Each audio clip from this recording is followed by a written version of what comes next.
Tässä on nyt menossa vanhan tapetin poisto, koska vanhan tapetin päälle, jos laitetaan uusi tapetti ja vanha tapetti on valmiiksi irti, niin lopputulos ei ole hyvä. Vaan vanha tapetti on otettava pois, koska se on irti täältä pohjasta.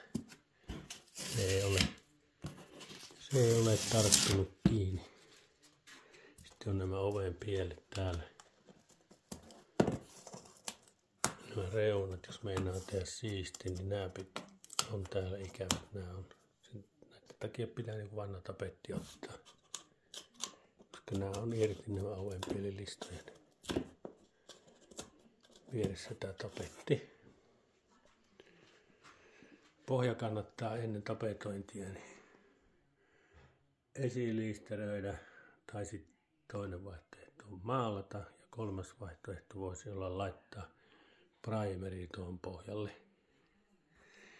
Niin liisteri imeydy heti uudessa tapetissa tuonne levyyn ja aiheuta sitä, että tapetti jää irti, kun liisteri kuivuu liian nopeasti. Niin kun tapetti kerkee tarttua. Että vanhan tapetin poistaminen on helppo suorittaa, kun tekee liisteri, sopivan notkean liisteri, mikä levittää tuon seinälle, niin se pehmentää tuon tapetin ja